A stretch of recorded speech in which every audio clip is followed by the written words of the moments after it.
our presenters and listen to them, but then for you to contribute as well. You know, we've fought a battle for just transition for well over 15 years. We won it, as you know, in the Paris Climate Agreement after we'd failed in Copenhagen. And now as I walk around the centre and join in the panels and the discussions, there's no doubt that you have done a fantastic job, because just transition is on everybody's lips, at least at this global level. We've still got real work to make it meaningful, though, on the ground for workers. And even at the global level, with governments and companies, we need to be very clear about what our demands are. At its very heart, of course, for workers, it's about jobs. It's about jobs, jobs and jobs. We want governments to have jobs plans everywhere, but we want companies to have jobs plans, and we want them to be negotiated at all levels with, of course, unions.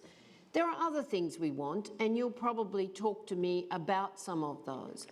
But we can't give workers hope if we can't explain to them that even where we have to transition the industries, because otherwise we won't have a home to live on, our planet, nevertheless, it has to be with their future in mind. So enough from me. I'm going to ask each of our leaders up here, and I'll introduce them in turn. Actually, and did you just notice the gender balance? Sorry, Bert, but isn't the gender balance fantastic? Give him a big hand. Says something about women's commitment to climate and to workers. But we've got a lot of men in the room too, and that's fantastic. So I'm going to start with Frances O'Grady. Frances is, of course, known to all of you as the UK TUC General Secretary. She's an incredible leader and has indeed got both a national and an international presence. But it's been very tough in this country, Frances, hasn't it? Because they went through a coal transition some time ago, 3-4 decades ago, and it was anything but just. So I'm going to say, Frances, if indeed this is the year for governments to align climate, economic, social and labour demands, and companies to heed that, then what is it? What is it, if they're listening to us, and we have to make them where they're not, but if they're listening to us, what is it we now need to do beyond recognition of just transition? What do you want from companies and governments in the UK for workers? Okay, thank you, Sharan. My starting point is that nobody has a bigger stake in cutting carbon than workers whose livelihoods depend on this. So just transition is absolutely key to us all. And I have to say that, you know, when you look back over our history in the UK, all the way back, then I have to say there are times when keeping that hope alive feels in itself like an act of defiance, that we are going to keep believing in the possibility of a genuinely just transition for workers. But more importantly, we are going to get on and do it regardless of what governments do. So you look at the UK trade union movement, and I know this is true for many trade union movements around the world. We are now more than 50-50 women in terms of our membership. Our two biggest unions are led by women, but we are men and women, black and white, standing together for that just transition. And in a very practical way, that means that steel workers in South Wales are fighting for the tech they need and the investment they need to turn that steel green. We've got automotive workers all over the country who literally, including my dad, many decades ago, were arguing back then for an alternative workers' plan to produce electric vehicles. Weren't listened to right back then. Okay, they're listening now. We've got Rolls-Royce Aerospace. We're visiting them tomorrow to hear from those workers, Unite and GMB, about the plans that they've been pushing with their employers. We've got teachers. We know we've got Glasgow refuse workers on strike.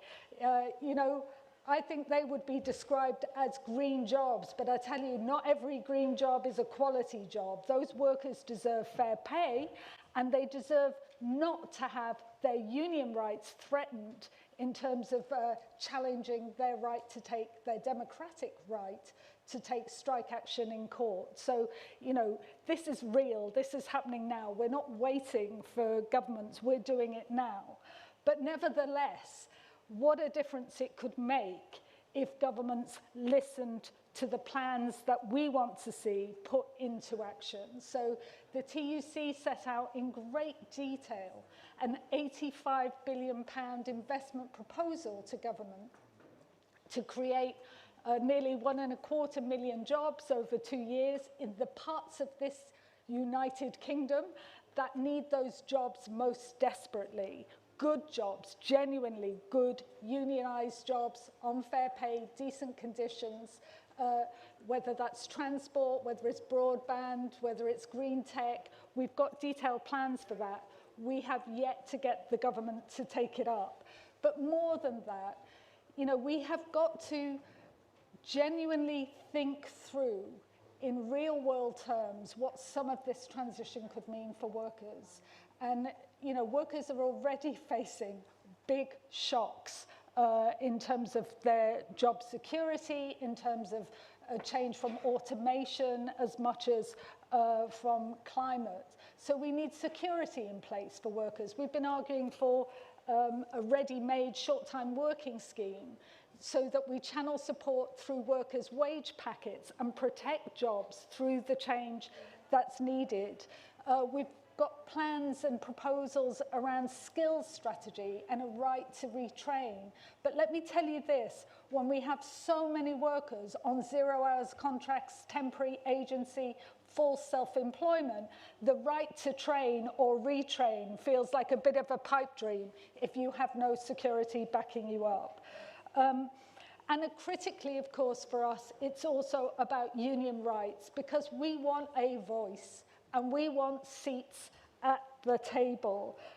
You know, again, let's be honest about this. This may not be true in other countries, but here, the reality is many workers can feel quite cynical when they hear big promises about green jobs that will be created. Don't worry about holding on to the one you've got, because there'll be another green job in the future. And particularly at a time when workers here are facing a triple hit of rising prices, stagnating against the backdrop of stagnating wages, tax hikes, and in-work benefit cuts.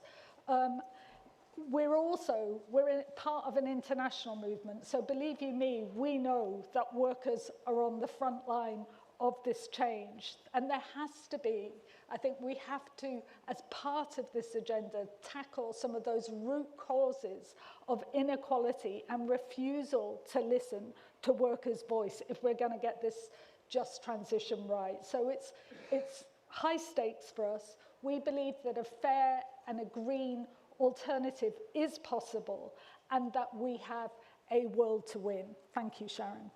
Thank you, Frances. Let's give Frances a big hand. Frances makes 3 really critical points. The first one is, I'm often asked, what's the plan? Frances said, unions have plans. We do have plans. Workers know the industries they're in. So we've got a demand that we're listened to, as she said, which was point 2, social dialogue, allowing us to use our collective bargaining strength, whatever it takes. Workers need a seat at the table. And of course, the third one is, where's the trust? These plans have to be transparent. They can't be just transition measures if workers don't know what they are. So, in fact, there you have it, jobs, quality jobs with just wages. I was very pleased to stand with the GMB strikers with a picket line along one of the streets here, because They are, in fact. The recycling industry is critical to actually climate neutrality. So, indeed, jobs, quality jobs, just wages and a seat at the table, or social dialogue, or collective bargaining, or whatever labels you want to put on it in a spectrum. Now, I'm going to go to Samantha Smith, who is, of course, the director of our Just Transition Centre. And Sam is, I think, online or about to come online, but Sam's been facilitating dialogues like this with workers all around the world. She's not online. Okay, we will come back to Samantha, hopefully online, in the next little while. But Samantha, the Just Transition Centre, and I don't know, Jackie, are you here? No? Monsi, are you here? Monsi's one of our team in the Just Transition Centre, and we're very proud of them. Bert, of course, is our policy and coordinating, the expert, I should say, in coordination at the ITUC, and I'm not sure if Alison's here, our Economic and Social Policy Director, who actually has overview of this area. So we're very proud of our team, but let's come back to Samantha and let's go to another very, very good friend on a whole range of areas working with our people, Diana. I know that there's been a lot of work in many sectors, but Diana represents, in fact, IndustriALL. And when you're talking about transitioning production or coal or fossil fuels in general, or transitioning all those heavy industries, then it's IndustriALL that indeed have the membership in each country, as well as, of course, our national centres. So working with them is very important. And Diana, I was indeed at a forum just before this on a good news story. This is a good transition story. And it's the transition of steel to clean steel. Francis mentioned it, but we've been fighting to save steel plants in a context of overproduction, dumping of dirty steel that's been based on, you know, poor labour standards, exploitation. And now we know that if we get this right, then you can transition steel. Our own Deputy President, Carl Petter, is an advisor to SSAB Steel now in Sweden. They've produced the first 200 tonnes of emissions-free steel. And while there are workers absolutely in two areas of the steel production, that actually it's in the furnace area and it's in the coking sector that need to be transitioned, that company at least has made a commitment to lose no jobs, to put off no workers, to reskill them. And the best news is the new technology will require more jobs. So it's one industry where I can say it's a great news story. Electric cars, not so much. We have to do it, and there are more jobs in the industry overall, but not easy fits for skilled workers to move into. So Diana, we know you're on the forefront of a lot of this, you and your colleagues. And so over to Diana Junquera. Thank you very much. Thank you. Exactly as you have said, IndustriALL represents workers in the energy, mining, and manufacturing sectors, and those workers are the ones who are in the main line, in the front line, for that, and they are suffering all the impact of this energy transition. Our workers, of course, are worried about the climate change and the energy transition, but they are also worried about what is going to happen with their jobs, what is going to happen with their families, are they going to be able to feed them or not, to give them proper quality of life. And we cannot, you already mentioned, we cannot tell them, yeah, you are going to transition to something without promising an optimistic future. We need to tell them what is going to be their future. And for that, we need information. We need to know where those new jobs are going to be, in which sectors, in which countries, because it's not that easy. If you close a coal plant or a coal mine or a refinery, it's not that easy that the workers find exactly the same job position in the same area where they are working. So what are the plans? Exactly as Sharan mentioned, we need transparency to know those plans. But also that the industrial workers cannot pay the consequences of this climate change, of this energy transition, because they are going to be the actors to implement this transition through their daily work. So they need to be right there and to be part of these negotiations. This is what we are demanding all the time with the just transition, because they are talking about their own jobs. So we cannot put them aside. They have to be there because they have the right to talk about their conditions and their jobs. It's their future, what they are talking about. And if you already mentioned that we need a seat in the table, because, and I would like to add, if we are not in the table, we are part of the menu, and we don't like to be in the menu. So because of that, we need the seat in the table. And you already mentioned this case of the green steel and the transition and so on, but we have to be careful about that, because not all the new technologies and all these green technologies and circular economy and so on are decent jobs and are proper jobs. And what we are demanding is that our workers receive proper good conditions, respect the core labor standards, and especially the ones to have more impact at union level, that are the freedom of association and the right of effective collective bargaining. This is one of our main demands. But of course, our affiliates here, our workers, have great expectations for this COP. They are also demanding us to raise our voice here, but they also have a lot of needs. And the main need that they have is anticipation. They need anticipation with trade union participation in order to provide social, labor, industrial, and local security for workers.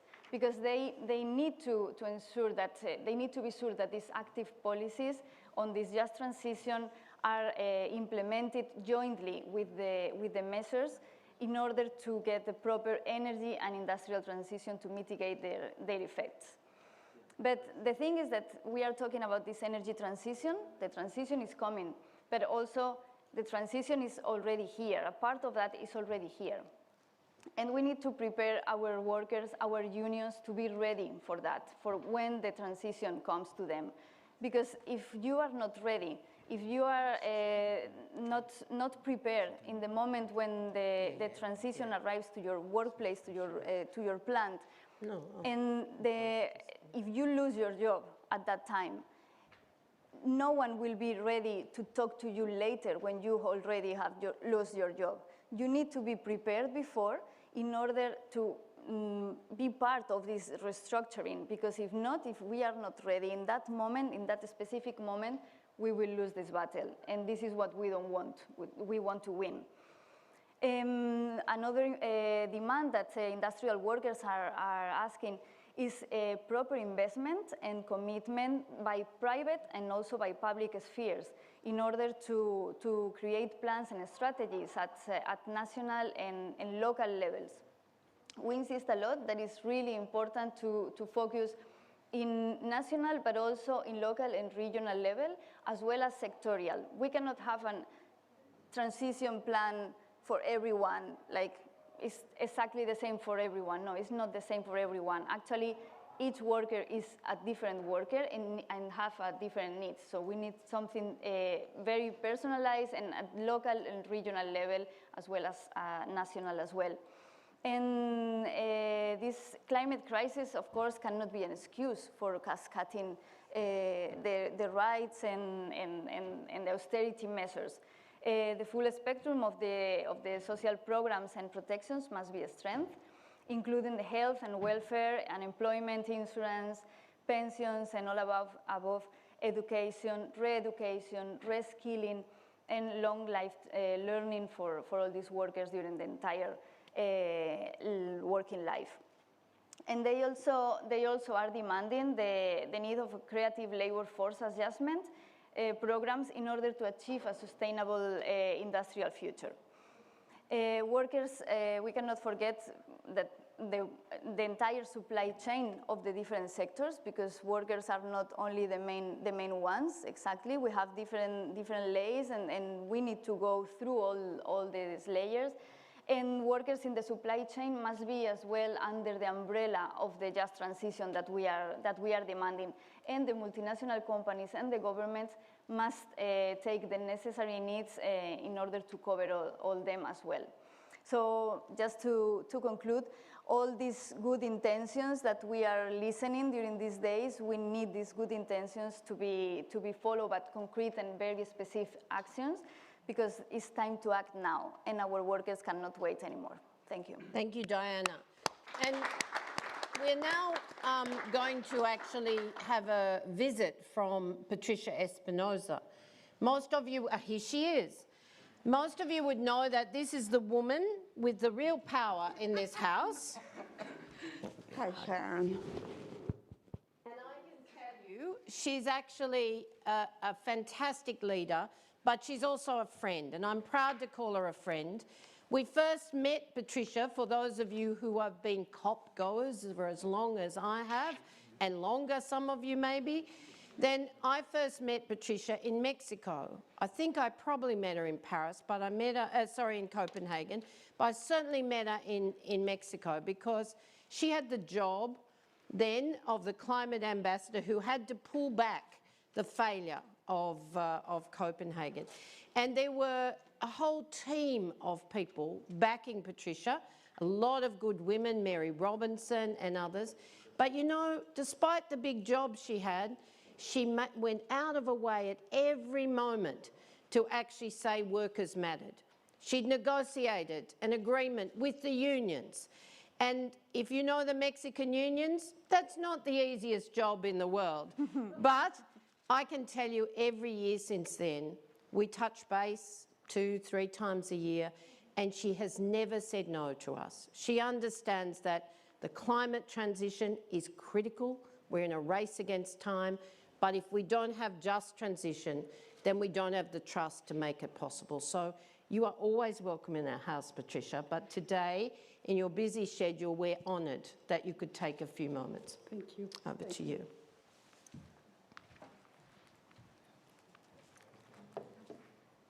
Thank you very much, Sharon, for those generous words towards me. Like you, I have the best memories of the long way that we have been working together. I do remember also, I was at that time in 2010, I was the foreign minister of Mexico, and that year we organized a COP16 in Cancun, and then 2 years later, we organized the G20 in Los Cabos. And that was the first time a developing country, an emerging country, was hosting a G20. And let me tell you, I really did insist a lot that the leaders should have a dialogue with civil society. And that was, you know, at the end, we had to do it as an event or a gathering outside of the official program. All leaders were invited to attend. Representatives of the different constituencies, groups that were, you know, making really very, very valuable work were invited, and you were there. It's true. And so I'm very, very happy.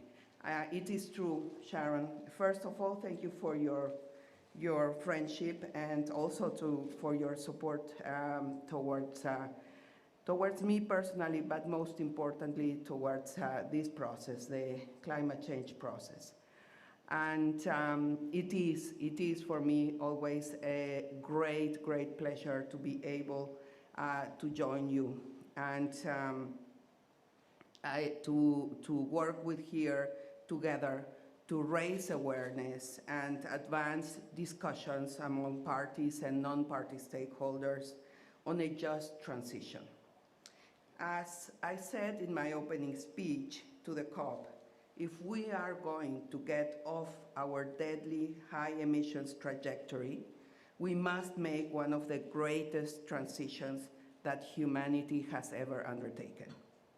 It must be a complete transition across all sectors, from where we are now to a healthier, safer, more resilient and sustainable future. But just as we cannot talk about climate change purely in terms of numbers, we cannot talk abstractly about transitions without acknowledging that what we are really talking about is people. There are 3.3 billion workers in the world. Many are already suffering from the impacts of the climate crisis. Whether it's due to the heat stress, drought, flooding, storms, or otherwise. And these impacts will only grow worse if climate change is left unchecked. On the other hand, we also know that any transition out of fossil fuel-based sectors will also impact 3.3 billion strong workforce. And it's a delicate transition, but it must be a just transition. So let's be clear. Shifting to a low-carbon economy offers incredible opportunity.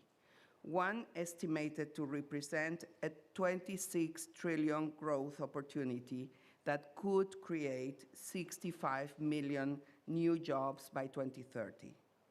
In fact, this is already underway, and I'm sure many of you know that much better than me. We know that the fastest growing jobs in several economies are those that relate to solar, wind, and geothermal energy and related business. But we cannot repeat the same old story that we have seen too many times in the past, when great transition and change have resulted in people and entire nations falling by the wayside. Governments and business leaders must work together to help provide the policies and programs to facilitate a just transition. These policies and programs need to consider the impact this has not only on climate change, but also on decent work and economic growth. And this is explicitly stated in the Paris Agreement. So the good news is that parties, with the support of the UN Climate Change Secretariat, are making some progress. Parties are currently working on key issues related to just transition under the Katowice Committee on the Impacts of Response Measures. They have agreed a work plan until 2025 and have held various technical expert meetings. Technical outputs have also been delivered to guide and support parties in their just transition initiatives. Now, let me tell you, the plans are very good and we need them, and especially if we need to get everybody together. But we need also that those plans are translated into actions. And we need your help for that. So many times within the UN, we make plans that then are not translated into reality. So I am self-critical, but I'm not saying that there is a bad faith or anything, but it's just so complex and difficult. So we really need the governments, your communities need your energy and your knowledge in order to guide those plans into specific actions that need to be taken. So we are seeing some of these plans and objectives already reflected in National Climate Action Plans, or NDCs. More and more parties are including language related to just transition and economic diversification. And it's a very good beginning, but really we are only at the beginning of this issue, and the importance continues to grow. So dialogue is central to that work. Through the Talanoa dialogue, we experienced that collaboration across different sectors and levels of governments can remove barriers and create opportunities to drive higher ambition.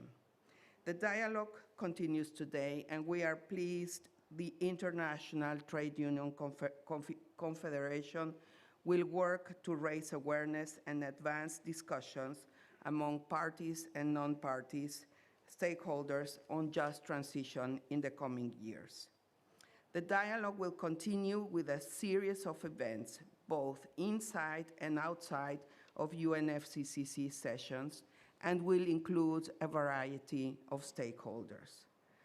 I am also pleased to note that this series of dialogue sessions will be guided by the SDG Decade of Action and the International Labor Union's Climate Action for Jobs initiative, ensuring that we can track the progress of these discussions over time.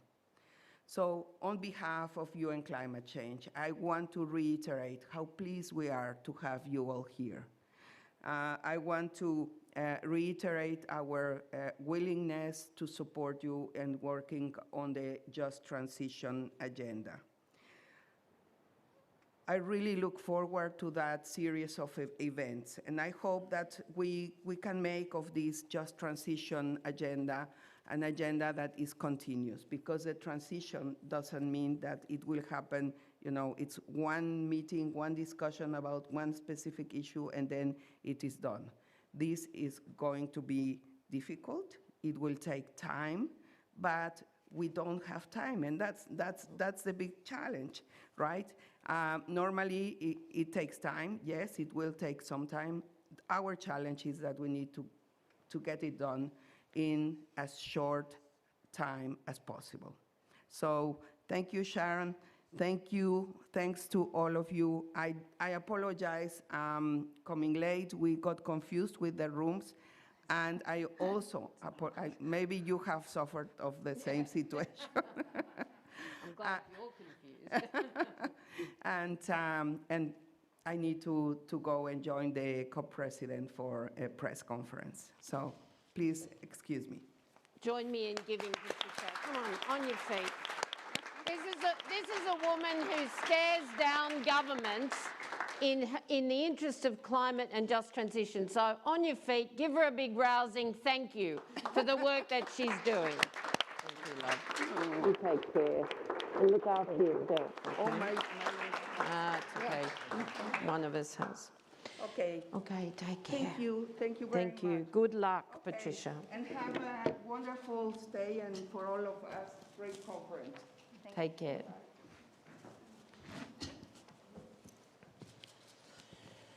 I actually meant every word. Whenever you ask Patricia to help, to think about issues, to focus on what's important from our perspective, she's always receptive. And indeed, when we were in Poland and she talked about the Katowice Declaration, we were told that just transition was too hard for the rule book. So we actually got the president of the COP, in a pretty difficult country context, to take our declaration and make it his own, the Silesia Declaration on Just Transition. And now it is the framework for the work that she actually described. So it's not perfect. We are frustrated about the pace and the depth, and you heard Francis and Diana on that. But you should know that every time you make an effort at home to lobby your governments, it makes a difference. So thank you very much for that. And now I actually have another sister who is an amazing leader. I first met Barbara, indeed, as a student activist, the leader of the students, and the general strike on the streets of the capital of Chile. And she was being targeted with rubber bullets and tear gas, and so were her colleagues. And then she moved on to be the secretary of the CUT Chile, and now also works indeed as with TUCA as a deputy secretary. So Barbara Figueroa, you are always welcome here as an amazing leader from Latin America. Thank you. Muchas gracias, Yo no hablo inglés, voy a hablar en español, pero vamos a hacer la traducción. Barbara says that she doesn't speak English, and I will do the instant translation. Por lo tanto, voy a leer un texto para ceñirme al tiempo y respetar también a Bert, que tiene que traducir. Lo primero es señalar que es muy difícil comenzar hablando de la transición justa, al menos en nuestro caso en las Américas, sin mencionar el contexto que nosotros estamos viviendo en la región. La transición justa, en nuestro caso, ocurre en territorios concretos, con trabajadores y trabajadoras de carne y hueso, que se enfrentan a situaciones sociales, políticas y culturales muy complejas. En ese sentido, desde la TUCA, desde la Confederación Sindical de las Américas, trabajamos el tema ambiental como una forma vinculada de entender la relación de trabajo, naturaleza y vida. Por lo tanto, el debate para nosotros es sobre modelo de desarrollo sustentable que permita poner la vida en el centro. Barbara says that it is very difficult to start talking about just transition without mentioning the specific context of the region that they are living. It happens in specific territories with people, workers of flesh and blood, who face complex social, political and cultural situations. In this sense, the Confederation of Trade Unions of the Americas, CSA, works on the environmental issue as a way of understanding the relationship between work, labor, nature, and as an essential part of life. The sustainable development model that they propose puts work and life at the center. La centralidad del trabajo tiene que ver, a nuestro juicio, con la centralidad o con la identidad de clase, con la realización de la producción y los medios para la subsistencia. A nuestro juicio, sin los resultados generados por nuestra fuerza de trabajo, no podemos garantizar la vida, no podemos hacer que la economía funcione, ni tampoco puede funcionar la sociedad. Por eso decimos que la vida y el trabajo son imprescindibles y están en riesgo en esta coyuntura. This central position of labor has to do with a class identity, with the realization of production and with the means of subsistence. Without the result, with these results, the work being done by the workforce, we cannot guarantee life in our economies and in our society. Life and work are essential and are at risk at this moment. Y tal como se ha señalado acá, para nosotros también hablar de trabajo es hablar de trabajo decente, y esto necesariamente implica hablar de las garantías de derecho, respeto por la vida, el debate sobre representación, diálogo y participación efectiva. El diálogo social entendemos que es fundamental, pero significa un desafío, que la voz, las propuestas y las demandas del movimiento sindical sean efectivamente incorporadas en las políticas de los gobiernos, en las mesas de negociación sobre salario y condiciones laborales, en los planes de desarrollo, entre otros. Es decir, participar y ser escuchado exige espacios institucionales efectivos, respeto a esta integridad de los espacios, la seguridad en la participación, la transparencia, el respeto y garantizar este diálogo efectivo, cuestión que en nuestra región al menos no se cumple la mayoría de las veces. Okay. For the trade unions in Latin America, talking about labor is talking about decent work, as others have been saying. It implies talking about the guaranteeing of rights, respect of life, the representation, social dialogue, and participation. Social dialogue is a fundamental pillar that means that the voice and the proposals, the demands of the trade unions are incorporated effectively in government policies, in the negotiations on wages, in working conditions, in development plans and others. Participating and being heard requires institutional spaces to do this, respect for the integrity of these spaces, and security in this participation with transparency and respect. Only that can guarantee effective dialogue. En la mayoría de nuestros países en la región, el diálogo en materias laborales no existe y en materia medioambiental tenemos menos garantías. Por lo tanto, el debate sobre la transición justa en nuestros países pasa en primer lugar por el reconocimiento de un diálogo efectivo. En la mayoría... In, sí. in most countries in Latin America, these guarantees are not there. There is not a debate on this subject and on participating from the trade unions, and this is even less the case if we talk about the environmental issues.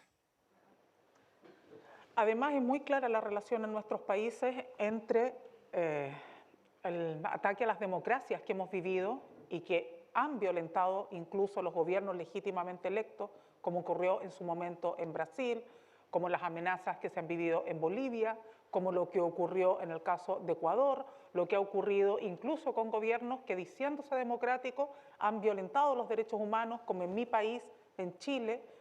Entonces, nosotros no entendemos el debate de la transición justa sin vincularlo además a la protección y la defensa de las democracias. Dus in Latin America, the relationship between the environmental issues and labor is very clear. It's very important to take into account the attacks on democracy itself and the decline in rights, which makes the protection of environmental protection very difficult. And Barbara gives examples of the different countries. In most, Brazil, Ecuador, and also in Chile, these rights are being threatened at this moment. Ahora, esta violación a los derechos humanos y este atentado a la democracia, entendemos que mucho tiene que ver también con la imposición y la mantención de un modelo de desarrollo degradador de las condiciones laborales, pero principalmente del medio ambiente. So this attack on democracy has to do with exploitative models that are being imposed and make it impossible to implement these policies. ¿Qué es lo que proponemos entonces? Primero, a nuestro juicio, enfrentar la crisis ambiental y climática pasa por transformar la relación con la naturaleza, modificar las bases de la economía y cambiar el modelo de producción y de consumo. A problemas estructurales, respuestas estructurales. So, what are the proposals from Latin America? First of all, in view of the environmental and the climate crisis, we have to transform our relationship with nature. We have to change the basis of our economic model of production and consumption. El déficit de la democracia y de trabajo decente se traslada a todos los espacios de debate sobre la crisis climática y ambiental. Por eso hay países en nuestra región que presentan planes de transición justa o contribuciones nacionalmente determinadas que ignoran la voz de los sindicatos y carecen completamente de mecanismos de participación y de garantía de los derechos fundamentales. Ahí lo que nosotros hacemos es poner la denuncia sobre la mesa. The second thing is this democratic deficit and the lack of decent work, and the fact that there are no spaces for debate on this. We see this in the region, for example, in the just transition plans and the NDCs that are being presented that completely ignore the voice of the unions and do not have mechanisms of participation or any guaranteeing labor rights. The solution here is to denounce this and ask for the integration of unions in these debates. Nuestra perspectiva de transición justa pone el hincapié en la justicia, la participación, la democracia y también en los aspectos populares. Vemos con mucha preocupación el avance e instalación de una perspectiva de transición corporativa, basada en los intereses de las grandes empresas, inconsulta, reduccionista, limitada al cambio de fuentes energéticas, sin considerar su propiedad, uso, control, basadas en criterios que vienen de mercado, por lo que las consideramos falsas soluciones. Y en esa perspectiva reivindicamos el rol y la voz de los sindicatos, de los trabajadores organizados en el debate de la transición justa. Debe escucharse todas las voces, pero no puede dejar de escucharse la voz del mundo sindical. So, the perspective from Latin America on just transition puts the focus on justice, participation, democracy, and is a popular civil society aspect, popular in Spanish. We see with great concern the installation of corporate transition perspectives based on interest of large companies, without consultation, reductionist, limited to the change of energy sources, without considering ownership, use, control, and based on criteria that are market-based, and that we consider false solutions like emission markets, nature-based solutions. A nuestro juicio, estas perspectivas corporativas tienen el riesgo de la instrumentalización del debate ambiental. Usan la preocupación por el ambiente para un mayor predominio del mercado y para aumentar el poder muchas veces de las transnacionales que se benefician de estas falsas soluciones. Esas transnacionales así también tratan de, así como nos pintan de verde la economía, mientras explotan en muchos de nuestros países los recursos naturales, también muchas veces pintan de violeta sus soluciones, instrumentalizando la equidad de género con planes que solo reafirman la respuesta corporativa y empresarial. Frente a eso, nuestra respuesta es unidad sindical, regional y global, para poder enfrentar estos desafíos. Y nos preocupa de sobremanera el atentado a la democracia y el germen del fascismo que se está viviendo, tanto en Europa como también en nuestra América. Y creemos que ahí los sindicatos también tenemos que poner una voz de alerta fuerte, porque no va a haber debate de transición justa si no abordamos también estos otros desafíos. Y ahí termino. This is going to be difficult. The corporate perspective that's being imposed instrumentalizes the environmental issues. They use the concern for the environment in order to have greater dominance of the market and to increase the power of the transnationals that benefit from these false solutions. These multinational transnationals just paint green the exploitative economic model, and they paint purple the instrumentalizing of gender equality, which they only use to reaffirm their corporate and business responses. The answer to this is trade union, all trade unions fighting together and asking for, pleading for our trade union solutions against these models. This was a very short cut of the last part, I have to admit. Muchas gracias.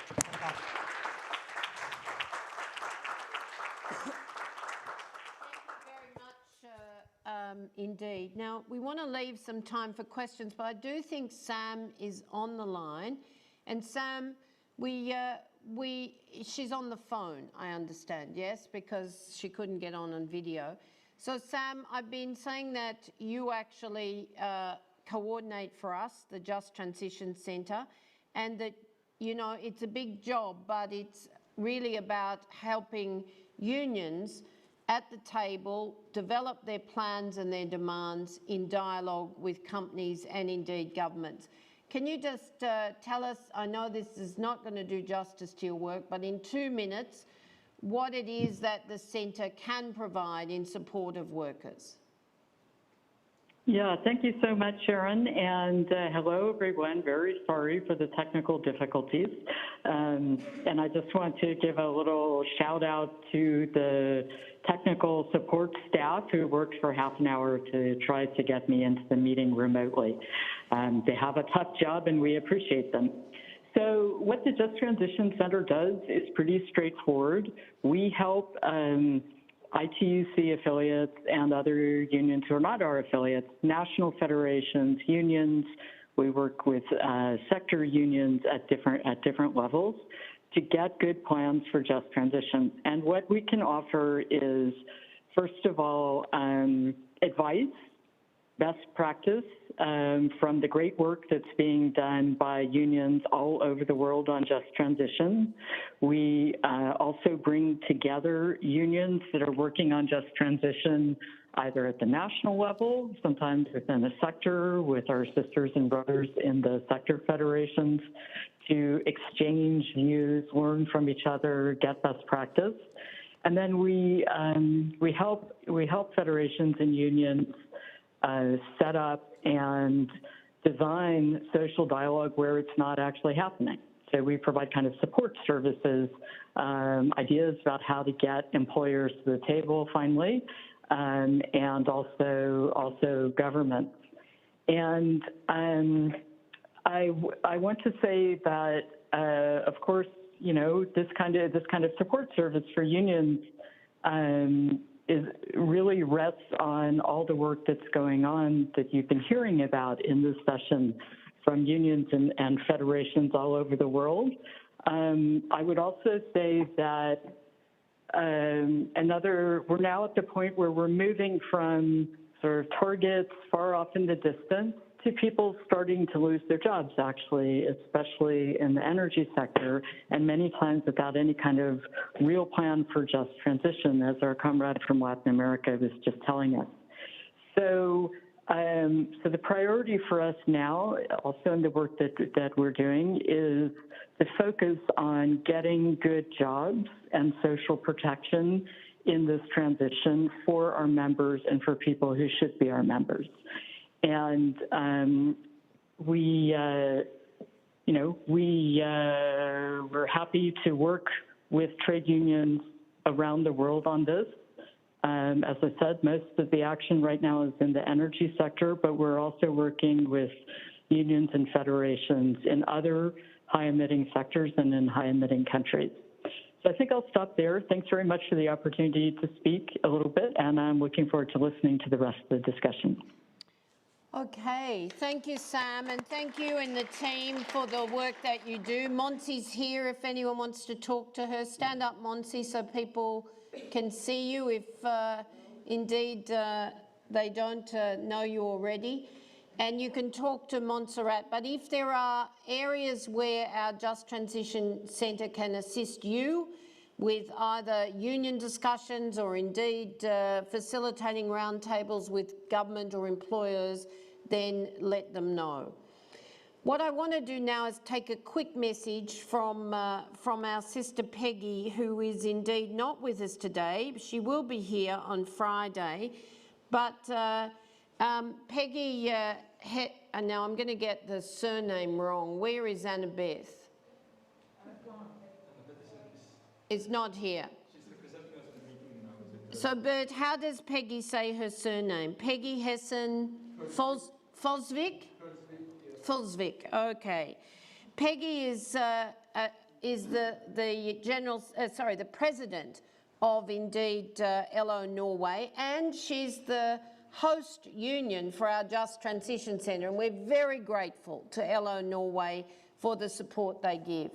I want to acknowledge myself before we take the video from Peggy that sadly we lost our brother Hans Christian Gabrielsen, who was a great leader on this issue and had walked with us the whole way through the development, was supportive of the development of the centre, and we're very sad to lose him, but we're very happy to have Peggy's leadership. So over to the video, we think.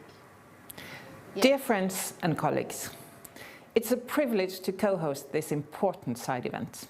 I'm really looking forward to meeting many of you in person in a couple of days and working together with you in Glasgow. I would like to focus my little intervention here on social dialogue and cooperation. We have a solid fundament for cooperation between the social partners in Norway, where the basic pillars are economic governance, public welfare, and organised work. To have organised work, there must be strong, responsible trade unions and employers' organisations, and a coordinated bargaining system. The result of this is trust and a persistent drive for dynamic and efficient companies, good and decent jobs, and higher competencies for all. Our experience is that climate issues clearly are issues we cooperate well on between the social partners, workers and employers. We have joined forces with the employers' organisations in several initiatives to the government, and we have had many workplace projects together to promote participation on climate issues and workplace measures. Climate and environmental issues have also begun finding their way into collective bargaining agreements, where participation and involvement at the workplace are important elements. So, Just Transition is our core business, so to speak. It includes respect for labour rights, social dialogue, tripartism, training and green skills, social protection, and investments in low-emission technologies. In Norway, the trade union movement has fought for and won several of these rights. We have workers' rights. There is a well-established tripartite cooperation and social dialogue. The social partners cooperate on many levels and in many arenas. We have social protection and a solid welfare system. But no right is won forever. And we have learned that we still need to fight for these rights, depending on the political parties in power.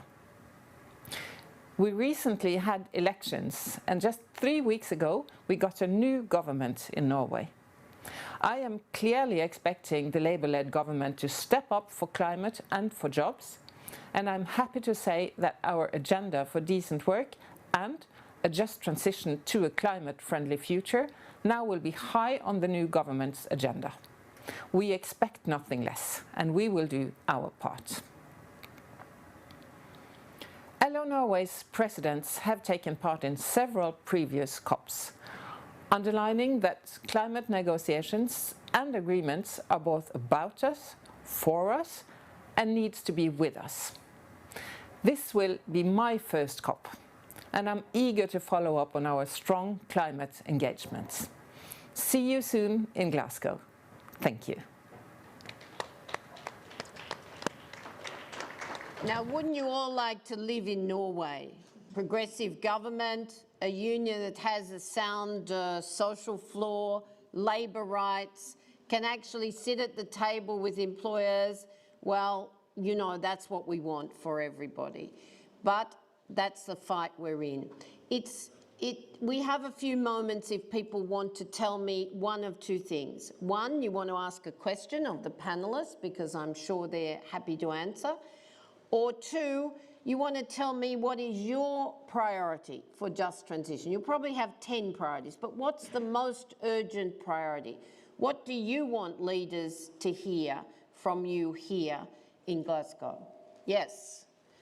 You have to go to the mic, I think. I'm sorry.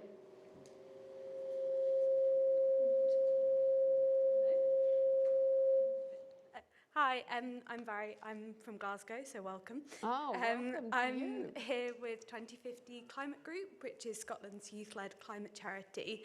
So, unsurprisingly, my priority is really about young workers. And I'm really curious just to find out a bit more about how the international trade union movement has been, I guess, prioritising the voices of young workers and what more we can do to make sure that the voice of young workers are central as we transition.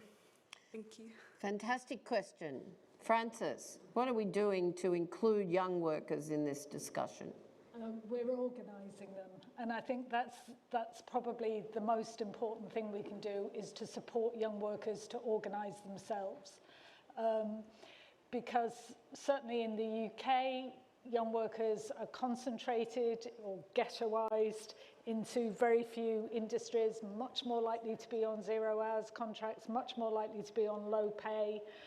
And we know that the concern about the future and cutting carbon is at least as strong amongst young workers as anybody else. But the power to change will only come through collectivism, in my view.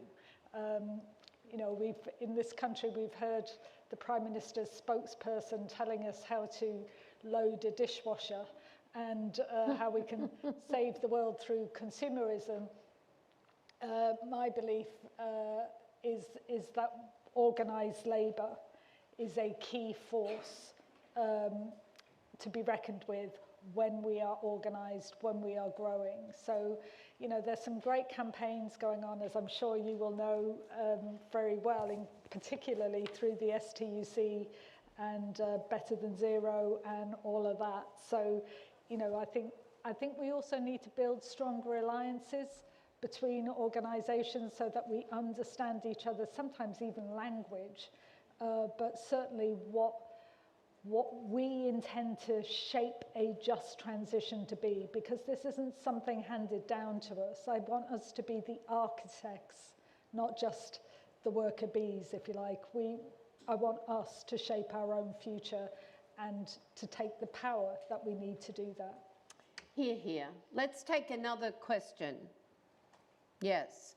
And while our sister's going to the mic, can I say today there's another event on our calendar, and it's just an event to mark. It's the actual launch of the International Peace Youth Network, which is an alliance between the International Trade Union Confederation and the oldest peace body in the world, the International Peace Bureau. So we know we need to do everything possible to include young workers. We can use your ideas, though, to help us actually make advances on that. And I'm totally with Frances. If we don't organise young workers in our movement, well, then our future's not very secure either. Yes. Thank you. Katie Treadwell. I work with WWF, European Policy Office. It's been really inspiring to hear that there are so many progressive union voices, that they really do recognise that there are no jobs on a dead planet. I work on just transition, as much of my organisation does, and we see it as very important, you know, to make sure we leave no one behind. Otherwise, we won't be able to deliver what we need to.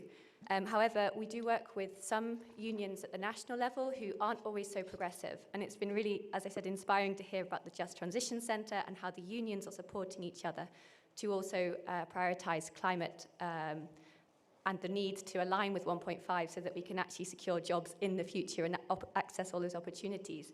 I guess my question is, what can governments be doing to provide the direction to the workers and also to the unions to inspire them and actually make them believe that there will be a better future?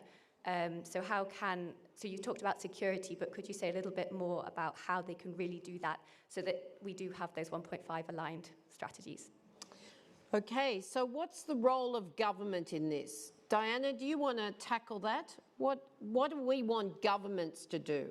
I know what we're demanding everywhere, and that is jobs plans, because we need to governments need to return to a commitment to full employment. But they must be climate-friendly jobs with just transition, or they're not going to be secure for the future. But Diana, in your sectors, what can governments do to provide that alignment and the security? I think that the first thing that they have to do is to provide transparency. As we already mentioned during our interventions, we need to know what is going to happen and what they are planning to do. Because if not, if we don't have information, how are we going to move forward? It's impossible. Workers need to know. That's the first thing. But also, we need investment, because clearly in this capitalist world that we are living, without money, it's impossible to move forward. So for sure, we need that they invest on this energy transition in order to provide a proper future for these workers. Workers are, as I mentioned, they are worried about climate change, but they need to know if they are going to have a job in 6 months or in 6 years. They need to know that. So it's an imperative for us, this transparency and investments in the side of the government.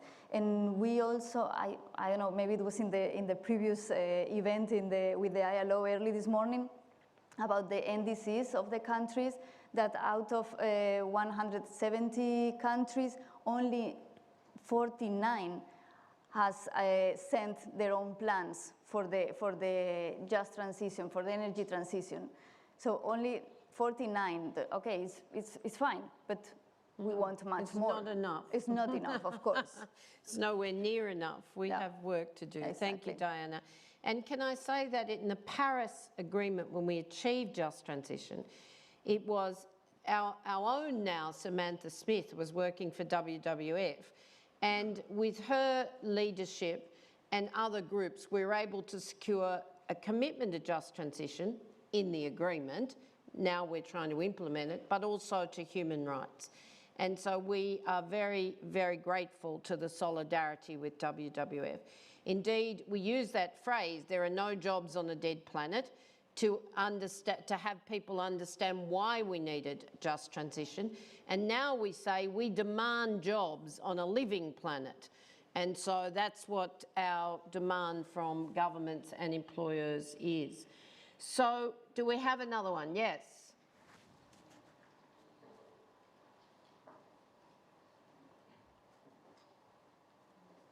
I'm Gunnar from Norwegian Union of Municipal and General Employees.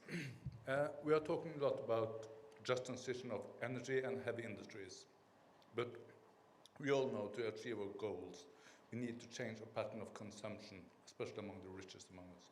So that will in fact have influence on the job for the garment industry, farmers, and the travel industry. And especially the travel industry and the garment industry are employing millions and millions of people, and especially a lot of women. How are we going to protect them from a future that we cannot see as clear as the transformation of industry? Because we know we have to go from oil to electricity, we know how to do this. But when we are changing our consumption patterns, which we will do in the coming 6, 10, 15 years, what consequences will it have? Have we plans for that? Thank you. Well, it's a very good question. We've seen the brutal reality through COVID-19 of what happens when global demand slumps in terms of consumption of disposable products, because indeed the world shut down. No stores were open, supply chains were closed, and we worked very hard with Diana and others in the textile sector, including the employers, although they were difficult, to actually try to provide wage support for workers who'd lost their jobs.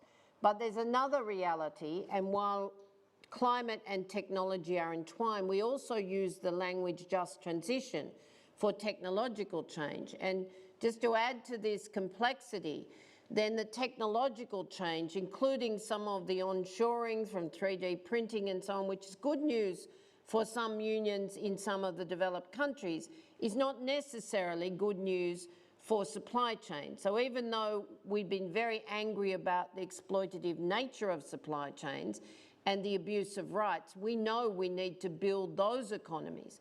So one of the answers, and then I'm going to ask Diana if she wants to add, but one of the answers to this is that we need to share production knowledge everywhere. If vaccine nationalism taught us anything, it's about the short-sightedness of profit first in a few countries rather than sharing production know-how, industry policy, patents, etc. So we have to create, whether it's a circular economy, whether it's working for the domestic market, but robust, sustainable industries with good jobs in all countries. And it really is, got to be on a revolutionary base, or we're going to leave too many people behind. No question about that. I don't know, Diana, if you want to add anything to that? Yeah, I would like to add that I understand the question, and it's true that the consumers must change our patterns, but I don't think that we should put all the efforts on over our shoulders. I think that are the big multinational companies, the ones who should change the patterns. But anyway, half, okay, we can do it both. But something that is really needed is the anticipation, to know what they are going to need in order to transform these patterns, and how the industries are going to feel this impact. And because we also saw it during the pandemic with the COVID, how, for example, the textile sector suffered a lot because we were all locked down, and they suffered during this period. So all this kind of changes is the anticipation that we need for all this. Okay. Yeah, Barbara, of course.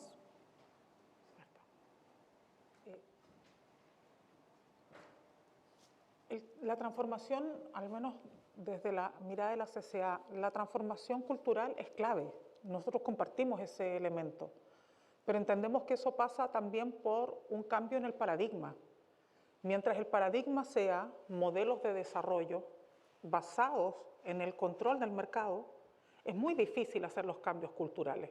Necesitamos modelos de desarrollo que pongan al ser humano al centro, y no cualquier ser humano, al ser humano productivo, al sujeto que crea valor, que es al trabajador y la trabajadora.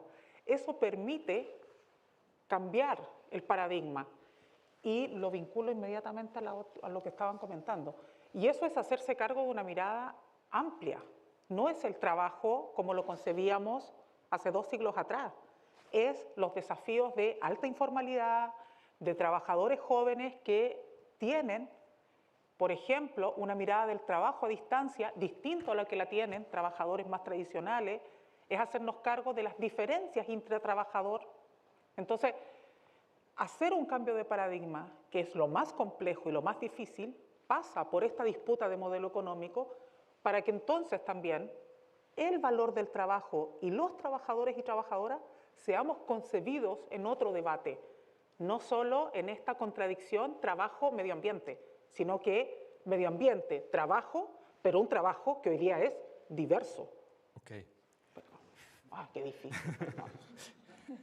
So the question from Gunnar about changing consumption patterns is related to cultural transformation, and in order to deal with this, we need a paradigm shift. We need to go away from the current exploitative economic model and have another view on value creation with people at the center, not with a special focus on workers at the center, taking into account the informal sector, the different views of youth people in the workforce, and another view on value creation by the workers, not only economic, but also in relation with our environment and nature.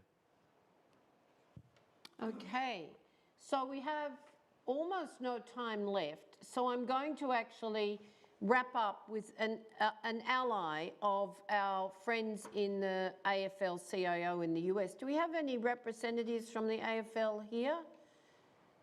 No, I know Liz wanted to come, and I think Brad is on his way, but the Blue-Green Alliance, many of you will have met them back in many other COPs, including at Copenhagen, where I remember we had a big joint event in the Union Centre. So we're going to finish with a video from the Blue-Green Alliance, if we can get it up. My name is Jason Walsh. I'm the Executive Director of the Blue-Green Alliance, a US-based coalition that started in 2006 by the Steelworkers Union and the Sierra Club, and which now includes 13 national labor unions and environmental groups that collectively represent roughly 15 million members and supporters. The policy issues involved in just transition are among our highest priorities, and we've worked on them intensively since our founding. Just transition is such a high priority for us because it gets right to the heart of our coalition's guiding principle, a belief that we should not have to choose between good jobs and a clean environment, that we can and must have both. Our ability to continue to articulate that belief with credibility depends on the legislative choices we make as we try to put the vision of just transition into practice at a national level. As the Conference of Parties begins, the US Congress is still working to pass the Build Back Better Act, a bill that would make historic investments in clean energy, climate, and jobs. Our coalition believes this legislation represents an unprecedented opportunity to build a high-road clean energy economy that leaves no worker or community behind. Our focus on legislation starts from a recognition that a transition that is truly just for workers will not happen organically. It will only result from deliberate policy choices that directly support impacted workers. Every major economic shift the past 50 years in the US has been manifestly unjust for American workers because elected policymakers have failed to craft a response that's fair or effective. Based on the experience of the last decade in the US, during which profound changes to our energy economy have already occurred, our energy transition to date has not met any reasonable standard of justice for the most directly impacted workers. This has occurred because in the US, we do not have the public policies and programs in place to adequately support workers who are dislocated from their jobs. In the energy sector, this has created enormous hardship among tens of thousands of workers laid off from coal mines and coal-fired power plants, and more recently from oil refineries. What these jobs have in common is that they are often union jobs and are among, if not the best paid jobs in the communities where these people live and work, which often have a very narrow economic base. This is particularly true in communities and regions that have relied on the coal industry.